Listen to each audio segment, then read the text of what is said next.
Hello and welcome to everyone this morning. I'm so happy that you're here.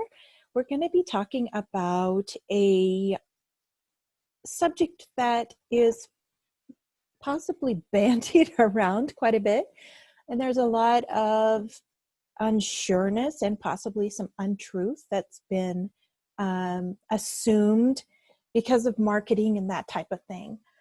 So I want to go with this through this with you this morning to really kind of clear up some of those questions. Questions like, what actually is inflammation? And how does it get in my body? How does it start? And then we'll be talking about some really straightforward, simple ways for you to begin to address this in your own body. So let's get started. Welcome, welcome. For those of you who don't know, I'm Melissa Homner, functional medicine health coach, and I'm also the lead coach at Sagebrush Wellness. My team and I specialize in providing solutions to clients who are suffering from chronic and autoimmune conditions. The beauty of functional medicine coaching is that we use a comprehensive strategy that accumulates facts gleaned from testing, symptoms, and health history to get a clear picture of what's going on for each client. Then we get to partner with our clients, lay out next steps, and walk beside them as they navigate putting those steps into action. Because this plan is dynamic, we can keep in close step with the changes that need to be made in care to optimize the recovery experience. Each of the coaches on our team have overcome their own autoimmune disease. Because of that, we coach, not only from extensive specialized training, but from experience. My team and I provide solutions for those who are suffering from autoimmune and chronic illness. I am so happy you're here. We have so much to cover, so let's just dive right in. So what is inflammation? Inflammation is a biological response triggered by the immune system by a perceived threat in the body. So it's part of our body's innate, wise way of protecting us. So when irritants or pathogens are damaging cells, the immune system signals the inflammatory response. Infections, wounds, and any damage to the tissue would not be able to heal without an inflammatory response. So let's dig in, right? Let's look at the good, the bad, and the ugly. So inflammation is the body's first line of defense against harm. It is the body's beautiful attempt at self-protection to begin the healing process. This process is called acute inflammation. So this is the bad. Long-term inflammation, lasting for prolonged periods of several months to years, is called chronic inflammation. And this can cause big issues, right? The ugly. Chronic inflammation can eventually cause several diseases and conditions, including some cancers and rheumatoid arthritis. And I can attest to that. I've seen this so much in the clients that I serve who have rheumatoid arthritis, or even those who have things like ulcerative colitis or IBS. Those are typically something that chronic inflammation is a huge piece of. So let's take a deeper look into the ugly side of chronic inflammation. Chronic inflammation can result from the following. When the body fails to eliminate the cause of acute inflammation, such as infectious organisms, fungi, and other parasites, the harmful agent remains in the affected area. I see this so much as a root cause of an autoimmune or a chronic condition. Exposure to a low level of a particular irritant or foreign material, including substances or industrial chemicals that the body is unable to eliminate. And we kind of blow by this sometimes. We think, oh yeah, toxic exposure, what is that? So I want you to think about something. If you just have one, say heavy metal, or one toxin, like, glyphosate or something like that, that is in the body. That's one thing. But when you combine those, when there are two or more in the body, that really increases the effects of those toxins on the body. 3, biochemical inducers leading to excessive oxidative stress, mitochondrial dysfunction, and increased production of free radical molecules. This is just the body not being able to process its used up cells, used up hormones, all those kinds of things that can't process out of the body. So the World Health Organization ranks chronic disease as the greatest threat to human health. Years of research conclude that chronic inflammatory diseases are the most significant cause of death in the world. As an aside, it is one of the common denominators between autoimmune conditions. For this reason, one of the most important steps in addressing an autoimmune condition or a chronic condition is finding the root cause of inflammation in the body and addressing it. Years of research have identified some common signs and symptoms that develop as a result of chronic inflammation. One is body pain. I see this so much. Constant fatigue and insomnia, depression, anxiety, and mood disorders. Gastrointestinal complications like constipation, diarrhea, acid reflux, heartburn.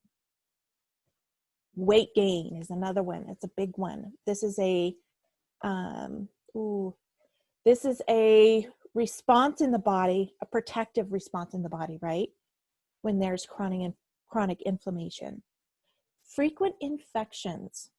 This is not only a sign of chronic inflammation, but sometimes it's a sign of the immune system being either overactivated or depressed. Many diseases have been attributed to chronic inflammation. Some examples include, and I want to underline some, because if I put the whole list here, we would be here for hours, right? So one of the top ones is asthma, right? Another one is cancer, heart disease, neurodegenerative diseases such as Alzheimer's disease, obesity, rheumatoid arthritis, sinusitis, type 2 diabetes, ulcerative colitis, and Crohn's disease. So let's talk about some of the risk factors. Numerous risk factors have been identified that promote a low-level inflammatory response. Some of these include food sensitivities, food choices, obesity, smoking, simmering infection in the gut, stress and sleep disorders, and lack of movement. So let's talk about the good side of this, right? Most of the risk factors are controllable through lifestyle changes, right? We have the power to change this dynamic in our body. We'll spend the rest of our time together discussing ways to prevent or address chronic inflammation. So this would be a good time, if you haven't already, to grab a pen and paper or a way to take notes, because you've probably been identifying with some of the things that we've been talking about so far.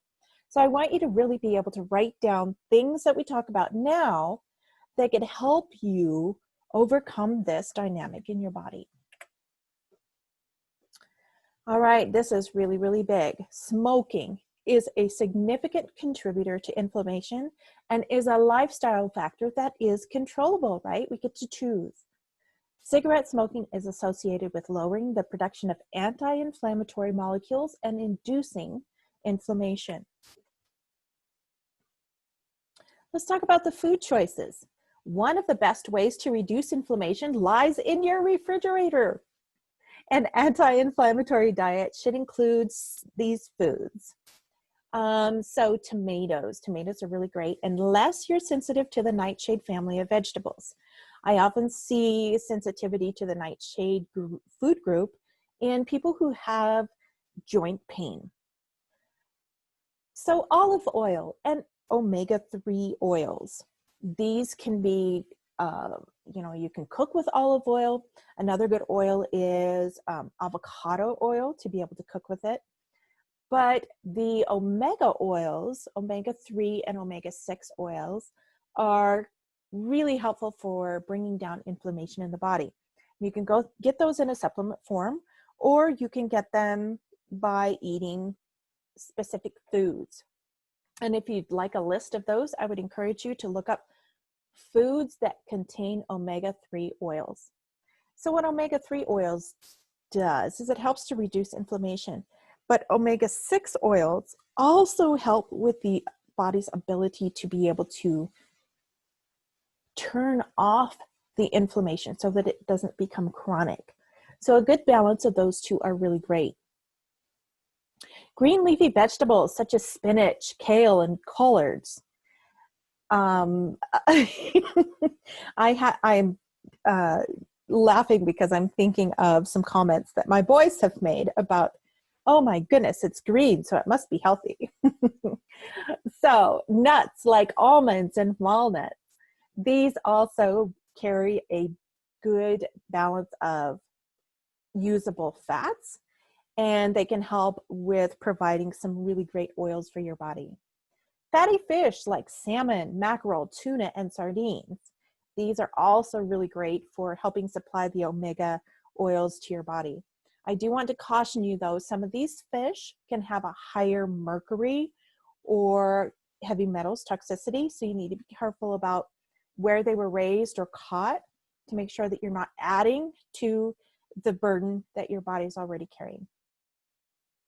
Fruits such as strawberries, blueberries, cherries, and oranges. So any of the berry family, these are really high in antioxidants. So they're going to be very, very useful in helping to fight any type of toxicity and inflammation. All right, so some people do better with like, give me a diet that can really help me. So I'm going to give you one. I'm going to talk through this just briefly, the Mediterranean diet. And the other diet that I will not be covering in the slides today is the autoimmune protocol.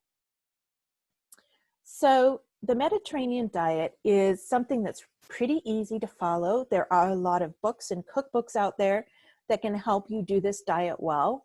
But I want you to really be aware that not everybody will work optimally with this diet, but it is a good one for most.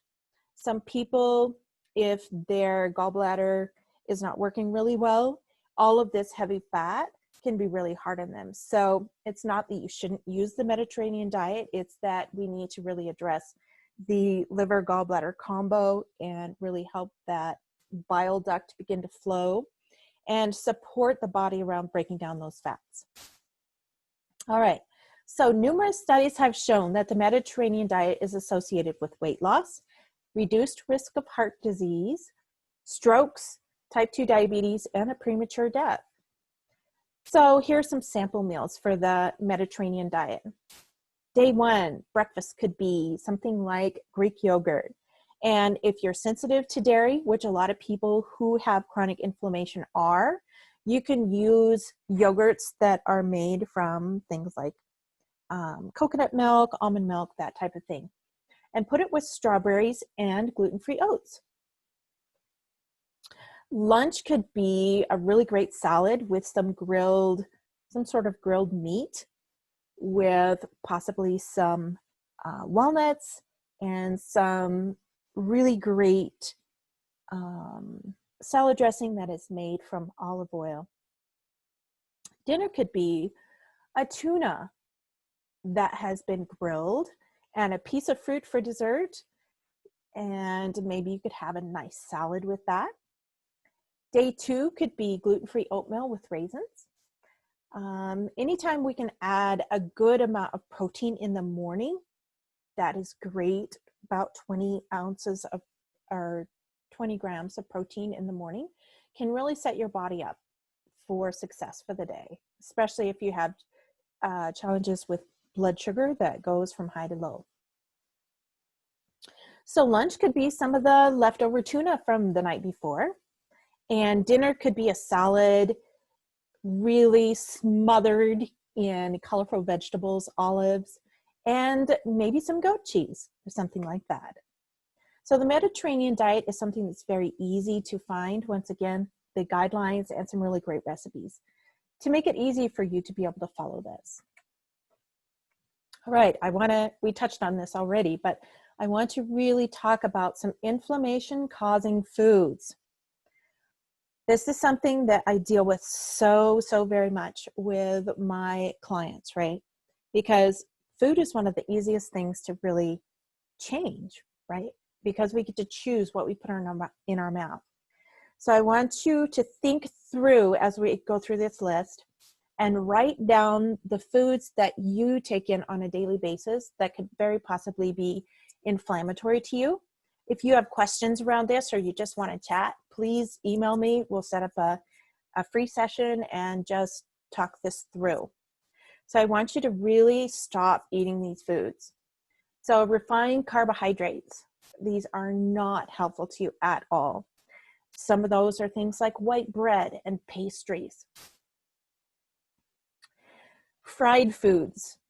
Now we can kind of just, let me explain this just a little bit, because a lot of the oils that like French fries and that type of thing, fried fish, that type of thing in a restaurant is fried in some really awful oil that your body is not able to break down. So if you choose to do like French fries at home and bake them in the oven, that's much better. So let's not do fried foods. Soda and other sugar sweetened beverages. Oh my goodness, these are hugely inflammatory. And a lot of people think that if I do the diet or the zero beverages, that don't have the sugar sweetened stuff in them, those still are not good. I would just prefer that you do things like plain old water. And if you need some sprucing up of that water, because sometimes a lot of just plain old water can get old and boring, right? So you can either slice a lemon or a lime or a cucumber or something like that and put in your water bottle. Just put the vegetables right in the water. It can really flavor the water and it's really nice. Or you can pour in some lemon juice or some lime juice, or come up with something that you like to spice up that water. But water is the best thing for your body. Different kinds of sugars. White sugar, processed sugar, is very inflammatory. High fructose corn syrup and corn syrup is also highly inflammatory. These are very hard on your body. Margarine, shortening, and vegetable oil. These are no-goes. Some people have asked me about lard. Should I even use lard? So I want to talk to you briefly about this. Lard is something that our bodies can break down. Do I think we should eat it by the spoonful? No.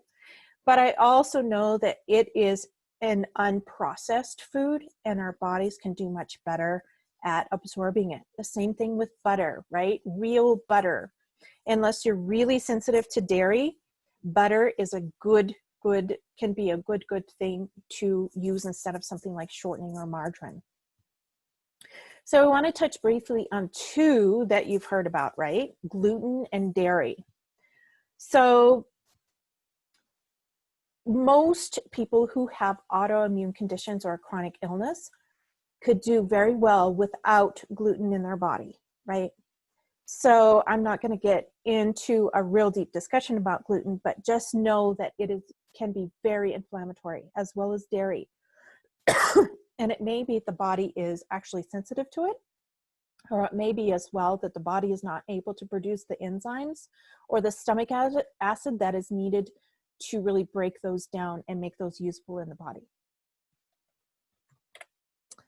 All right, here are some broad stroke suggestions for foods that can help you fight inflammation.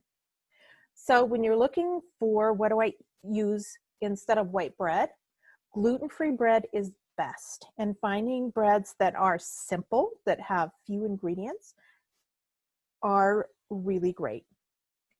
But limiting the bread intake of any sort, it can be helpful, especially if you're wanting to lose weight. Breakfast cereals. So remember what we talked about, the carbohydrates, the really processed foods. So doing something like oatmeal out of gluten-free oats can be really, really great. And you can add some nuts to that. You can add some fruit to that. But choosing a food that gives you about 20 or more grams of protein sets up your body for steady energy throughout the day. So fruit, choosing things like berries, apples, strawberries, apricots, peaches, plums, pears, and kiwi fruit. These are all really helpful. Vegetables such as carrots, broccoli, cauliflower, celery, and zucchini. These are especially good when they're fresh. I just want to put a little plug in here though. If you are having if you're having trouble, like gastrointestinal trouble, a lot of times vegetables are better cooked for you. It's easier for you to break them down and actually absorb them in your digestive tract. Starchy vegetables, sweet potatoes and yams, things like squashes, acorn squash, summer squash, those types of things are really, really intensely nutritional. Legumes, some of these can be lentils, chickpeas, baked beans, butter beans, kidney beans. Once again, sometimes these can cause some gastrointestinal distress. So if you make sure and soak them and cook them well, you'll get along better with them. When you think about pastas and noodles, this is something that we want to go light on anyway, but I would suggest rice pasta or other gluten-free varieties. Rice is a good one. And I know white rice has gotten a bad rap, but when it's cooked well and your body's able to absorb it, it should be fine. Wild rice is probably your best bet, not just because of the delicious flavor, but because of the nutritional value in it. Brown rice is also good. Some of the grains that can be really, really helpful are quinoa. If you're sensitive to gluten, you may or may not be able to use things like barley or rye. You can use couscous, buckwheat.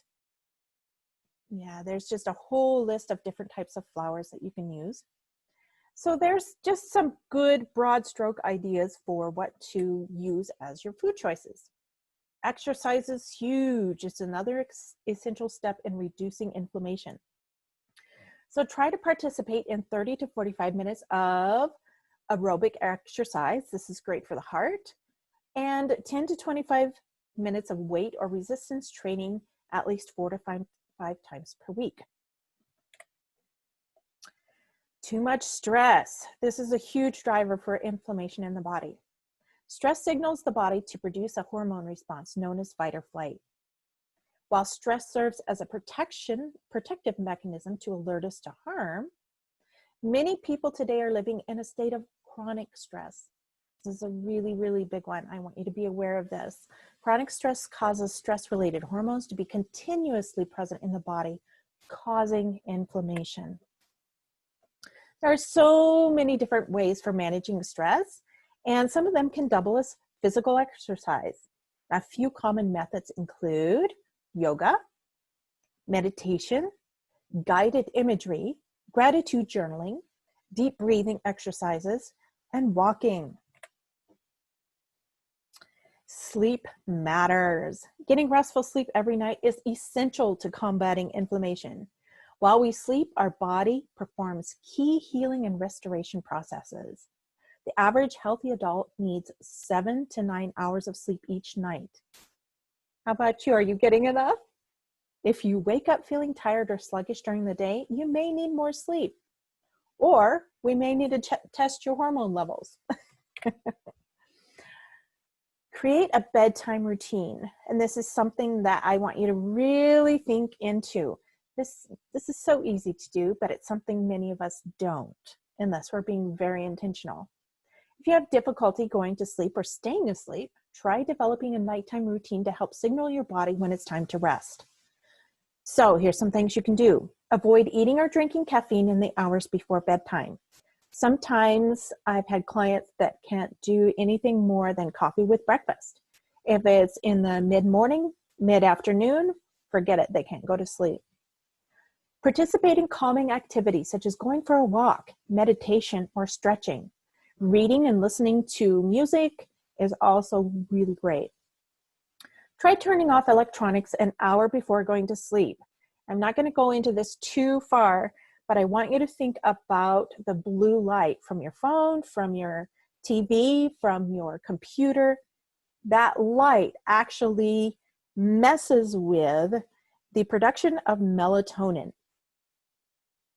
And one of the ways it does that is melatonin is triggered through your eyes, the light that your eyes are taking in. Take a warm bath if that's your thing, and journal. A lot of times by the time the end of the day comes, our minds are just buzzing with things that we should have gotten done, things that we didn't get done, problems that we're dealing with, that kind of thing. And using a journal to just put all that on paper and let our minds rest can be a really great tool. What you do as part of your routine is up to you. Just keep in mind, a clutter-free, cool room is ideal for adequate sleep. If you suspect you may have hormone imbalance, I can help you by doing some testing with you and looking at the analysis, and then helping you determine which hormones may be off, and then laying out a plan for how to correct these imbalances together. Thank you so much for joining us today. Chronic inflammation has become more prevalent over the years and is linked to a number of diseases. While inflammation is essential for wound healing, chronic inflammation can wreak havoc on health issues. The good news is that there are ways to reduce your risk by making lifestyle changes. Your choices really matter. If you have any questions, please share them in the comments below. I would also like for you to share what your favorite takeaway was from this talk. What did you find particularly interesting? If you are interested in working with me and my team to improve any aspect of your health, please call our office at 406-595-2331 or email us at sagebrushwellness@gmail.com. The recording for this class will be available on our YouTube channel. You can just go to YouTube and look up Sagebrush Wellness. If you know of someone who would benefit from this class, please share it with them. Go make it an amazing day. Take care. Bye.